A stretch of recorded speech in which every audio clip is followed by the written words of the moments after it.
Hello everyone and welcome to the continuation of this short Seuss interzonal saga of 1967. It's Bobby Fischer versus Ortwin Sarapu in round 5 of this magnificent event. And Fischer's opponent in this game is so-called Mr. Chess, or that at least is what his book will be called many years later on, as he was born in Estonia but he immigrated to New Zealand, and he either won or shared first place in the New Zealand Championship 20 times. Thus giving him the nickname Mr. Chess.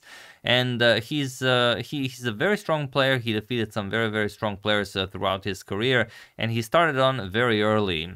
He's 43 years old at the time this game was played, but when he was 25, he defeated former World Chess Championship challenger Efim Bogolyubov in a tournament game with the black pieces, and he really outplayed him there. So he been playing chess his entire life. No reason not to nickname him Mr. Chess. But again, like every great opponent before him, now he faces Bobby Fischer. Let's see how he does in this game. And much like some other players in this tournament, he got his international master title a year prior to this event.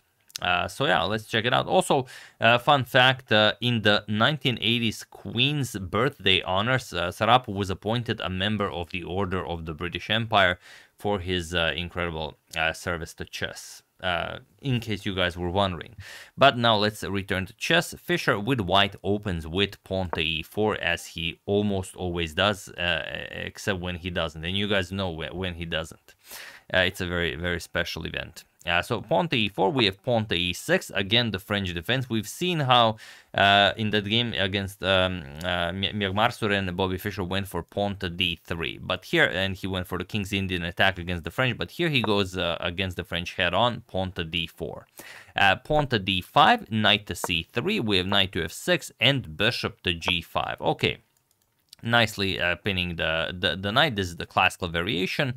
D captures on e4. We have knight captures and knight b to d7. Knight captures on f6. Knight captures and knight to f3. So nothing new here. All been played before. Pawn to c5.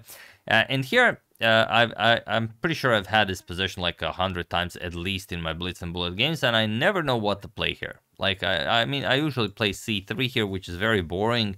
There are some other ideas, of course, you could try, but Fischer just sacrifices a pawn for the initiative. He plays bishop to b5 check, bishop to d7, bishop captures, queen captures, and now he just moves the queen to e2.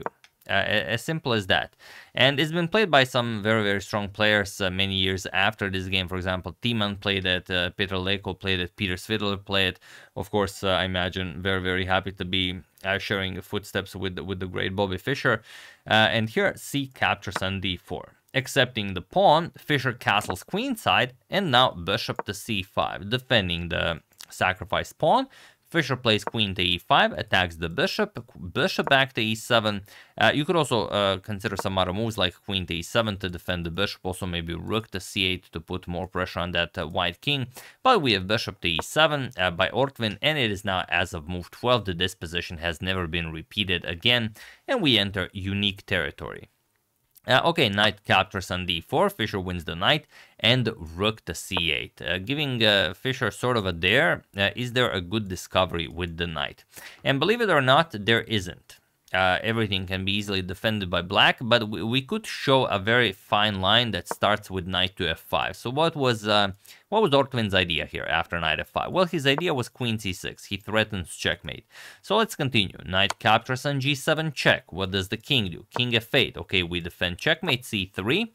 King captures on g7, and now rook to d3. So can the black king survive this? Let's see. Queen captures on g2. Only move. You have to threaten the rook here. Rook h to d1. Queen captures on f2. Finally, rook to g3, threatening some very nasty discoveries. King goes back to f8, and now bishop to h6 check, king to e8, and queen to b5 with check. Rook blocks, rook to c6, queen captures on b7, threatening the rook, and now just rook to d6. So queen to b8 with check, rook to d8, attacking the queen. and rook captures on d8. We have bishop captures on d8 and queen to b5 check. The king cannot go to the f8 square, so king to e7, and now the game continues. Something like bishop to e3, attacking the black queen, queen e1 check, king to c2, and bishop to b6. And it seems like, well, it can be played. There is no forced win here for white. Let's say bishop c5 check, captures, king to d7. You can even capture on a7. You can even play king to e8 and give up the rook on h8 because, sorry about that, because, well, the white king is also wide in the open. There are too many checks and you're not going to be able to do anything here. Queen to f2 check, for example. Where does the king go? If you go down the board, you continue checking. Even if you go to b3, there's queen to b6 check, and you always have all of these checks. So, well, a very nice idea. Fischer does not have a win with a knight discovery, so he just improves his position. Pawn to f4.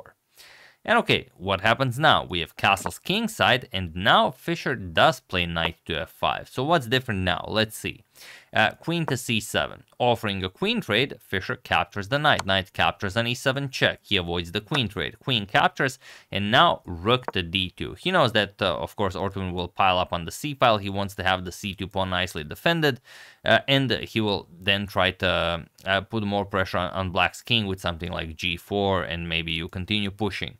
So rook to c5, attacking Fischer's queen. Bishop captures on f6. Now the idea is, of course, if you capture, then you're just going to be down material. So the bishop has to be recaptured, and you have to capture with the pawn. If you capture with the queen, then queen captures on c5, and again you're down material. So g captures on f6, queen back to e3. And okay, equal material, but Fischer cracked open the black king's defenses. We have rook f to c8, rook h to d1, and now queen to c7. Ortwin triples up on the c file, threatens rook captures on c2. So c3 is the only move for Fischer here, and now rook to f5, putting pressure on the f4 pawn. Fischer defends, and now Ortwin just moves the rook back, threatening rook captures on a2. So Fischer plays a3, and now Ortwin plays queen to c4, preparing queen to b3, queen to a2 to go after Fischer's king. So what is there for Fischer to play? There is but one move, and Fischer plays it, queen to f3.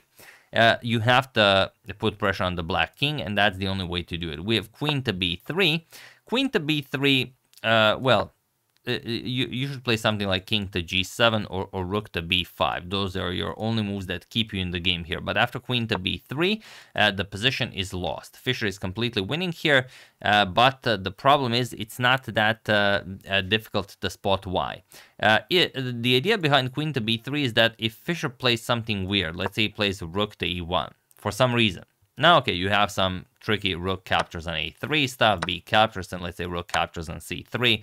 Of course, this will be winning for Ortwin.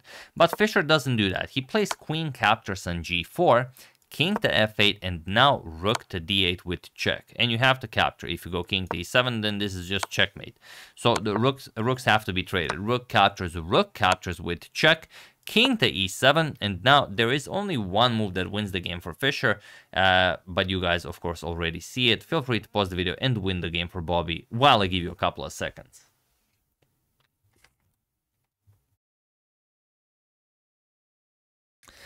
So, for those of you who were able to do it, congratulations on finding the only way to win. And for those of you who just want to enjoy the show, it is queen to g8. This is what Bobby played, and now there is no point. This is the point of no return.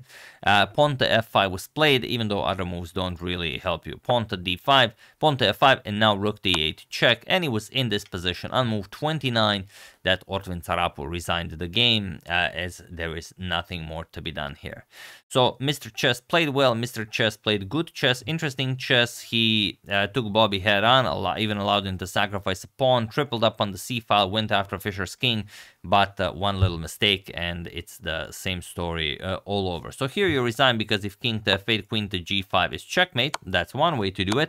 Or if you start running away with the king, takes a few more moves, but you are getting checkmated. Check, king c6, check, king b5, check, queen captures on f5, king to a4, and now final check, rook to e4. Your only move is to block with a queen. Queen before queen to c4 doesn't really matter because you will capture here, and once the king moves to b3, you can even go rook before check, queen a2, and of course none of you were thinking about capturing the rook, as queen to b1 is checkmate. So yeah, of course, Ortwin saw this. After rook d8, he resigned, and another wonderful victory for Bobby Fischer in the SUS Interzonal Tournament of 1967. So yeah, maybe you like this. Maybe you prefer the what he played against Myanmar Suren, the King's Indian attack against the French, or maybe just, you know, trade everything, trade on f6, play bishop b5 check, trade on d7, and now just go for this queen to e2 move. Sacrifice a pawn. Maybe good things will happen. Maybe you get, you know, good counterplay against this classical variation of the French. This is the Bern variation of the classical French, but yeah, maybe it helps you guys. I will also look into it. It looks very interesting because, like I said, when c5 is played, I never find anything other than c3, and I mean, black is expecting that you'll get nothing. But yeah, queen e2 looks to be packing a lot more poison. So yeah, I mean, if it's good enough for Fischer, I guess it's good enough for all of us. So yeah, that's the game. Hope you guys enjoyed it. Another brilliant victory for Fischer in this SUS Interzonal Tournament of 1967. He did again get one draw against Lars Portisch in round 3, I believe. Yeah, it was pretty drawish, nothing spectacular happening there, so I decided to skip that. But yeah, he did get one draw. All the other games have been won so far. So yeah, hope you enjoyed it. I would like to thank Christian Janot, Jack Obid, Adam Simmons, Colin Williams, and James Eugene Cashman for your contribution to my channel. Thank you a lot, I really appreciate it. As usual, you can check 2 of my previous videos here. Thank you all for watching, and I will see you soon, continuing to check up on your wonderful suggestions and whatever else happens in the chess world. So thank you all, I will see you soon, and have an excellent rest of your day.